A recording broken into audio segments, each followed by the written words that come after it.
Qo'shmang. Bizlar naqd pul olmayapmiz, kartadan to'laysiz. Ya kartam yo'q-da, tezroqmi? Men bilmayman kartadan to'lab o'qing. Qanday qilaman? Mavzu kerak bo'lmasa. Men qaydan bilay, kartadan to'lab o'qing deyapman sizga. Ey, nangni maqul bo'lmasa. To'xtang, to'g'ri.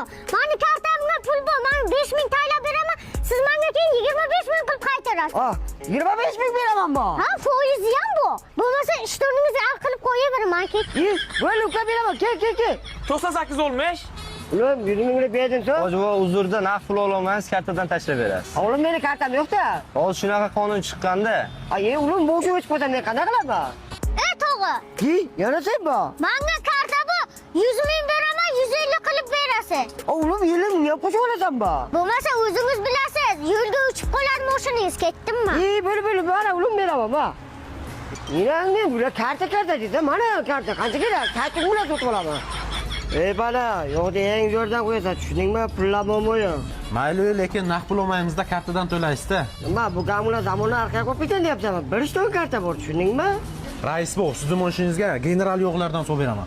Bu yog' borki, Germaniya texnologiyalari asosida ishlab chiqarilgan. Undan tashqari 10 000 probeggacha garantiya beradi. Motorning ichini toza saqlaydi, motorning umrini uzoq qiladi. Undan tashqari gazni ham, benzinni ham ekonom qilib beradi. Eng zo'ri mana shu o'zi. Ulan mana karta ziyod bilan berdim, abid qaytib qolasan meni so'mdan. Oy bordir menda, Nexiya baribir legenda. Sotolmaydi buni. Bu o'zini o'zi reklama qilib yotibdi. Buncha sabrsiz, hozir bittada sotadi tog'a. Sirot sotishim kerak, pul kerak menga. Nexiyadan oling, yana boshqa. Nexiya emas, Nexia. Ha, Nexia. Nexia. Qo'ylarga kerak qo'tan, Nexiyada bor metan. Qo'tan deydimi bu? Qo'tanga nima bor? Menga konkret ma'lumotlar soat ya pul kerak-da. Nomer qo'y, telefon qilsang bo'ldi menga. Yo'q, qo'tan deydi. Qisqa raqamlarga ma'lumot qilib ayting, telefon qiling. Bir